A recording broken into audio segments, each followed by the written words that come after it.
For those of you who don't know, I like to do this every 1 million total character BP. I am going to be showcasing my own account to you guys and kind of just going over the units I have, the memories I have, the road it's taking us to get here. So as you can see, I am level 114. I started playing this game right when it came out on global. I now have a total character BP of 10,070,759, which I recently got from the New Year's banner, where I got both New Year's Bakugo, who you can see there, and the New Year's Uraraka. Luckily, I didn't have to go to pity for them. However, they were still very rough summons up until I got them, because I think I got one UR and that was Dobby and like all my summons besides these characters, so it was very, very rough. Okay, but let's go ahead and take a look at my character box and my memory box. I'm going to start with the memories because I feel like the memories are never really as hype as the characters. I feel like the characters are the big thing that are really cool, and I'm going to go ahead and I'm going to actually sort by date this time. So this will show your most recent memories acquired versus the memories you got at the beginning. So I feel like we can just kind of backtrack and see the history of My Hero Ultra Impact, which is really cool. So I have, of course, the new SR and UR memories from the current event, and looking through all these memories here, it's just kind of a trip down memory lane for the game, and there are just so many UR and SR memories, right?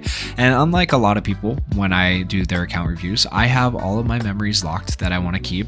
This memory up here at the top left is not locked because I want to get rid of it. Those two UR memories I'm actually going to use to limit break some of the other memories that I have. I just haven't done that yet. I'll have to unlock them in order to do that at some point. And then I have another copy of this memory right here. I am going to probably start working on limit breaking that. I don't know if I'm necessarily going to, because having one copy fully DX'd is enough for 50%. And then I have the boy version with the badminton tournament for PvP, but like this is a good memory. You can actually have two of these memories DX, so it's kind of worth it. I have Dull Summertime as well. It's not really worth DXing because it doesn't give you like crazy good benefits, but I kind of want to DX it eventually. I'm thinking about it. I have one copy of Splash that I finally got. It took me a full year to finally get that memory. I had to wait for the summer banner to come back around to be able to get that, but this year I finally got Splash. You can see like it's way up here because it took me so long to get. I actually got it after Dull Summertime, which was kind of rough for me. So, but I'm glad I finally have it. It's nice to have that. Okay, and then we have all these other memories here as we go down. Got the World Heroes Missions memory, all these SR memories that you get, free-to-play memories, and so on and so forth. I didn't get real lucky with like pulling UR memories for a period of time. I did get the characters, but I didn't get the memories, as you can see. I got a couple of UR memories here and there. But like this one's a free-to-play memory that's fully DX'd. I'm happy to have that one fully DX'd. It's one of the best free-to-play defensive memories in the game for a villain, so it's really, really good. And as we continue down here, I'm interested to see, actually, it's been a while since I've looked what my very first, like, maybe not very first memory, but very first memory that I kept was. So let's go ahead and keep scrolling down. I kept some of the rare memories too. Some rare memories are good. Keep that in mind. Every memory in this game has a chance to be good. There are plenty of memories that never get used, though. I'll be honest. A lot of that has to do with the content in the game right now. There's just not content that requires every memory in the game. But it looks like my first memory was the SR Shinso memory. Nuts. That's actually crazy. And then we also have this twice memory. So yeah, actually, I'm surprised those are the memories that I got first. I know this one right here was the first one I ever DX'd because I was like, yo, the art on this memory looks so cool. I'm going to enhance this memory. It has to be good, right? When I first started playing the game, little did I know that that memory was pretty much useless. It's good for plus ultra gauge, but like, I don't know. I mean, it could be useful now, I suppose, with like, well, not really, because it's at the start of battle. I was going to say with going against our Raka and her plus ultra gauge down, but yeah, it's still not even that great. So yeah, it's a massive L on that memory. I'll kind of always regret that, but it is what it is. This SR memory was actually used for a long time in PvP. It's a good SR memory.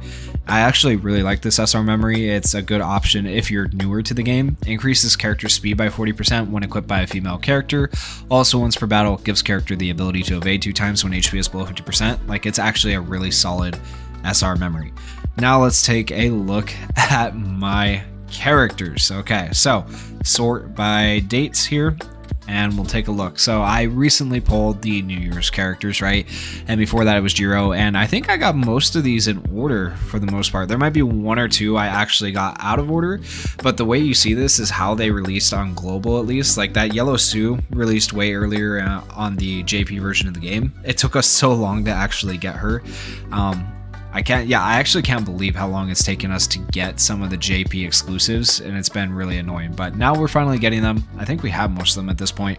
But yeah, I'm glad we finally got her.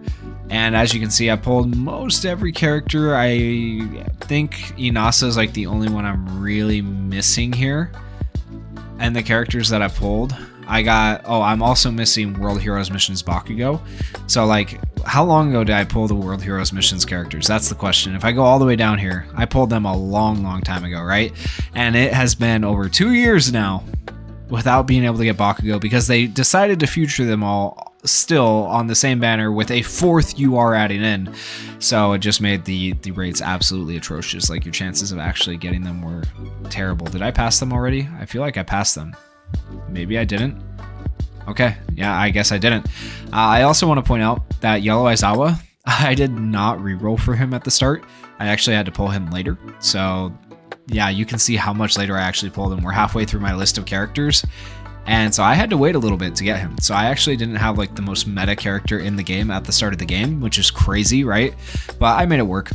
Blue Kirishima I really always valued a lot, so I actually leveled him up quite a bit at the start of the game, and then I was lucky enough to get extra pieces and DX pieces for him, so now he's at level 130. He's kind of the GOAT to me. I really like Blue Kirishima. There used to be arguments like between like players about who was better, Red Kirishima, Blue Kirishima, and now it doesn't even matter because we obviously have Yellow Kirishima, who's insane, the fantasy Kirishima.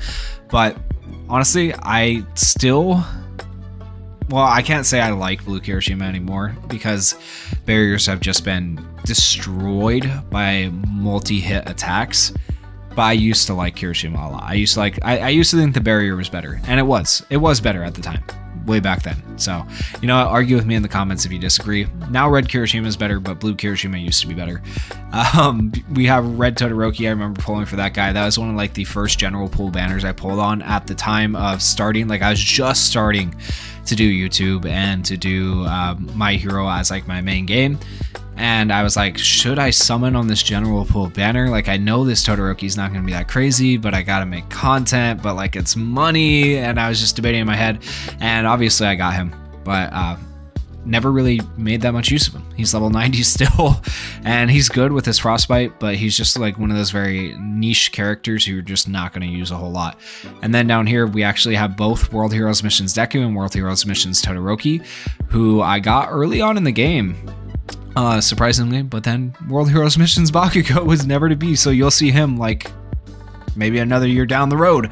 I don't know, we'll see if they rerun the banner, but I could really use him. I also pulled Green Deku, which was a massive L even back then. He was a massive L, he's still a massive L. Like, I will never touch the character, and I hope no one else ever touches the character. Just leave him alone. Don't actually, like, it's one thing if you're trolling me to like level him up, that's one thing, but if you actually want to viably use him in content, you're crazy. You're absolutely crazy. Like, it's not going to happen.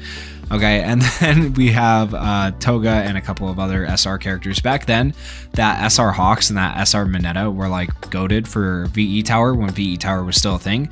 I don't really care if they don't bring VE Tower back, I'll say, but I will only not care if they bring VE Tower back if they are introducing new content to replace it, right? Or adding in some more PvE content to replace it. Other than that, they need to bring VE Tower back if they're not going to do anything else. Like, it needs to happen because that was the best content in the game, in my opinion. Like, people at the beginning of this game also asked me, what do you prefer? I think Jay Fanta actually asked me this question back when he was playing My Hero Ultra Impact. He said, like, do you prefer Arena or do you prefer VE Tower? And he was surprised when I said VE Tower. I like VE Tower more than I like Arena because it's more strategizing and more thinking. Yes, it's partially RNG, like getting the right status elements and stuff like that, but you can kind of do some math and figure out the best possible strategy to get you the highest score, and it's nice to compete against other people. However, VE Tower kind of ruined that for me when they condensed all the brackets, right? And then now you have the best players, and it's always the top 10 same best players in every bracket, and it was just kind of annoying. So, like, I don't know. I liked VE Tower at the beginning of the game. They kind of ruined it for me, and then they stopped doing it altogether. So yeah, that's kind of where we're at. Now I just pull more for the characters because I love the kits and the art and the characters. I don't really even like Ultra Arena right now, to be honest with you guys, because it's just the same repetitive BS over and over again, and nobody runs anything different. Like, there's one person who runs something different, and honestly I farm them because I just need to climb to Ultra to get my free gems, or Legend to get my free gems, and then as soon as I get to Legend, I stop. I'm not enticed to play Ultra Arena anymore. VE Tower, the farm is stale. You know, there's just not a lot going on with the game right now. We have Club Festival coming up. That's the only saving grace. That is the best content in the game right now, but it's limited to a certain amount of time, right? So that you're able to do that Club Festival. Besides that, we have Climax Battle, which is kind of fun because you get to try out different teams and strategize, but really there's only certain strategies that work well. And so I don't know. They just need more PvE content. They need to add more rules to Arena. Those things would help a lot. They would bring a lot of players back into the game. It would make me feel better about playing the game, spending on the game specifically. It would make me feel a lot better. Like, I love the game, don't get me wrong, but they've taken away a lot of the things I love, and they left the things that I was okay with, like, alone, and haven't made them better. And it's just gotten stale, right? So I would love to see them add some updates to the game here in this upcoming year. It could be a very big year for 2024. We'll have to wait and see. Shinso, still goated to this day. Had him. Yellow Bakugo, I actually used him quite a bit back in the day. I feel like people slept on him with his crit rate up. Obviously now other characters can do that with freaking passive skills, so Yellow Bakugo is almost completely like useless. He's terrible, honestly. But back in the day, that there wasn't very many characters that could give crit rate up like Bakugo could, so he was like essential to certain teams and doing certain strategies and stuff like that. He was really good. Red Deku was almost equally as bad as Green Deku. Almost never used him, that's why he's still level 85. Yellow Deku is only level 100, also not very good. He's only level 100 because I got free pieces for him, I think from VE Tower or something like that, if I remember right, which is why he's level 100, not for any other reason. Not that I ever really used him. All the versions of Deku at the beginning of the game, honestly, garbage. They were not very good at all, okay? And then down here, you can see all the rare and SR characters that you, of course, pull right at the start of the game, so you're more likely to pull those. And I know the character I picked at the start, like this was my starting summon right here. What is it, 10 per summon? So there's 5 per row.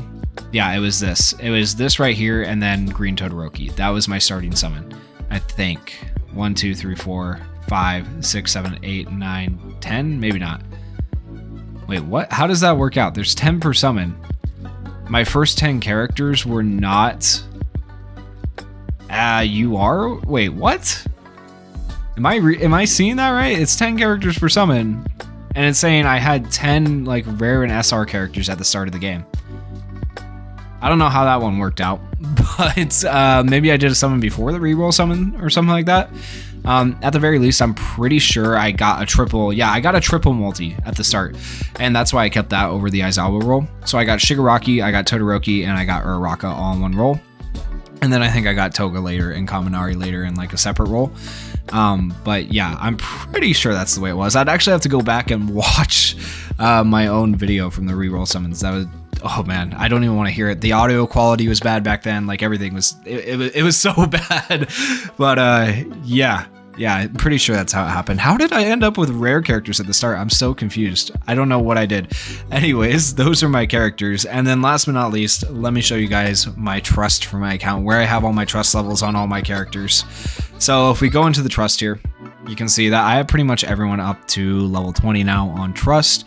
I think there might be like one character or two, maybe 2 or 3, 2 characters that I don't have to trust level 20, but they're almost there, and that would be Edgeshot and Flecked. And I got a lot of character stories I haven't read yet because I was debating on like whether to do a video for the character stories, but at this point I think I've determined that I'm just not going to go over the event stories or character stories anymore. Sorry for anyone that watched them, but like it's just not worth the time and losing my voice and investment to read through the character stories when everyone can do it. and also the videos didn't get very many views, so like if people were watching it I would continue doing it, but it's not really worth it when people aren't watching the character stories. But yeah, there is my trust, and that's my account, guys, at 10 million BP. I hope for big things for the year of 2024. I would love to keep playing the game. I want this game to thrive. Realistically, I really do. Will it? I don't know. I hope it doesn't die. Fingers crossed, guys. I hope the game will pick up here in the upcoming months. Let me know how you guys feel about the game and its state right now in the comments, and also let me know what you guys thought of my account. If you guys enjoyed this video, please consider going down there, hitting that like button, hitting that subscribe button, and thank you guys so much for watching. Peace!